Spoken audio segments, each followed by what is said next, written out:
Highlands Light FM. It's Huey Lewis and the news there. Morning Dave is here. And, speaking of news, it's 8:42. Advisory services offered through Second Half Financial Partners, LLC, an SEC-registered investment advisor. The opinions voiced and information provided in this material are for general informational purposes only and are not intended to provide specific advice or recommendations for any individual. To determine which investments are appropriate for you, please consult with a financial advisor. Second Half Financial Partners, LLC does not provide tax or legal advice. Please consult your tax or legal advisor regarding your particular situation. And because the news does tend to affect your money, it's time to check in and find out what's happening to your money today on Wall Street. With the help of Philip Statler from Statler Financial Services in downtown Sebring. Philip, good morning. How do today? Hey, good morning, Dave. It is, we're halfway through this week. I wish we had better news yesterday. Not a pretty day, and I'm afraid that after, Trump saying ceasefire is over because of what happened yesterday with Iran shooting missiles into ships in the Straits, that's going to cause another kind of negative day today. Oh, yeah. The news ended up starting to hit in the morning yesterday. We started out fairly good humor, but we ended up in a decidedly negative day. 131 points down on the Dow, 34 points down on the Standard & Poor's. NASDAQ was big. 302.5 points means 1.16% down, and the Russell lost 0.9% as well. It was just basically a crapola day after about 10 a.m. yesterday morning. Things just started going south, and after President Trump overnight actually used the phrase, the ceasefire is over. We'll put up with a lot, but when they start firing at tankers trying to get through the Strait of Hormuz, well, President Trump is now saying that we're going to go at it full bore again, and that's got everybody upset on Wall Street, doesn't it? It does. It's got oil stocks actually trading up today. As the reverse of that's going to be travel stocks are down today. Carnival, the cruise lines, the airlines, they're all taking a hit this morning. As well as yesterday, Dave, NASDAQ 100, I know it's probably not hitting on your sheet, but it's a new one that's kind of getting hit on my sheet every morning now. It was down $525 yesterday. That was over 1.75% down yesterday. Good heavens. I didn't see the bottom end of the chart. Just everything fell like a rock after about 10 a.m. It was one of those days. Defense stocks, on the other hand, are up. Does that surprise anybody? No, it does not, given that quote unquote the ceasefire is over. So that's going to be more for them to we're going to have to buy more stuff. Absolutely. The big driver yesterday early on was the memory chip stocks after Samsung reported, and the indications were that it's going to be a little harder making serious money off of memory chips because they're going to end up being harder to buy. The memory stocks are officially now in bear market territory. So much for the high-tech boom for at least one part of the sector, right? Well, yeah, and I think that was indicated kind of in that NASDAQ 100 number, right? Because a lot of those companies are in that NASDAQ 100 number that came out yesterday. Hey, you and I talked yesterday a little bit about SpaceX and it being in the NASDAQ 100 now as part of that index. Interestingly, they fell 6.5% yesterday and closed below their IPO first trading price of $150. Now, I will say they are rebounding this morning, up almost 1.3%. So back at like 151.39 right now. But that was kind of interesting yesterday. Absolutely. So you're finally up to where you might have been lucky enough to get SpaceX for as soon as you bought it right after the IPO started. But it closed at $149.47 yesterday. And like you said, 6.8% off in one day. And that was obviously one of the contributors to the NASDAQ number that went down so precipitously yesterday. The other thing that's going to happen today, outside of watching the war, which is going to be the big newsmaker in the process, is we're going to hear the Fed minutes from Kevin Warsh's first meeting as Federal Reserve Chair.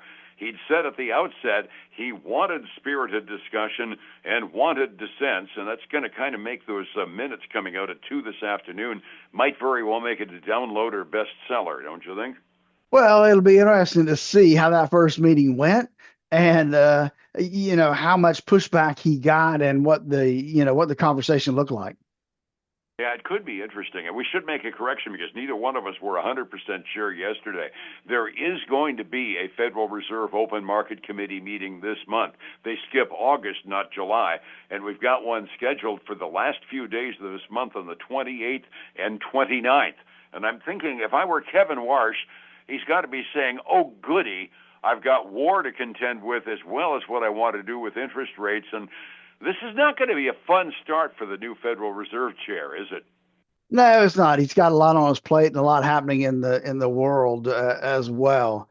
Hey, Blue Origin, Mr. Yeah. Bezos's rocket ship company, they had their first public fundraising round. That's where they go to different, capital companies that buy initial offerings like this, and they valued Blue Origin at $130 billion in that first round of funding. That's about 1/10 of what they valued SpaceX at, I think, isn't it? Well, yeah, but I don't know how many rounds of SpaceX went before they actually went public, right? It had several public fundraising rounds before it actually went public. Understood. That's it. One more private space country. I don't know if I was Bezos, I'd probably not be thinking seriously about an IPO right now. Would you? Oh, no, not yet. No. I'm sure he'll have a couple more rounds of funding first and build the value up before he would even think about IPO. Understood. Talking about other tidbits I got out there this morning, De Beers, the big diamond people, made an announcement yesterday. They're making deep diamond price cuts. Now, they don't say why, but I suspect it's a combination of both the economy as it is in terms of buying the really heavy end of luxury stuff, but also I've got to believe that lab-grown diamonds have got to be really cutting into the business of a company that has specialized in basically cornering the world diamond market for decades now. I bet it would because you go to the store now and you look at both and you can't tell much difference between if any. I mean, to the untrained eye you can't tell the difference at all. So it's got to be hurting their business. Yeah, even some fairly prestigious jewelers I know of have started selling lab cut diamonds as an option simply on the grounds that a pro jeweler can tell the difference, but she won't be able to if you buy her a Rockford engagement ring. That's right. Guys, save some money. Your diamonds are on sale. Hey, all U.S. Of this adds a whole. Yeah. I was just going to say Bitcoin. We haven't talked about Bitcoin in a while, but here this hit my sheet this morning. When Trump became president the second time, he really committed to and ordered his administration to build a federal Bitcoin reserve. Mm-hmm. Well, we're 16 months down the road and it still hasn't happened. We're seeing, there's kind of this between the Treasury and the Commerce Department. They're trying to figure out who's going to control. Each of them want to have control over this reserve, and so nothing's happened. It'll be interesting when they finally get that worked out. How that I got to think that's going to boost the price of Bitcoin again, just because they're going to start buying it and putting it in reserve. Yeah, I was going to say probably I'm just as happy they didn't do it 3-4 months ago because now Bitcoin's down around 62,000. I wouldn't mind buying a little right now because it's got to go up from there someday. Exactly. So we'll see. We'll see what happens with that whole saga. Yeah, I was waiting for a headline saying our government was the one that bought the Bitcoin at 120,000.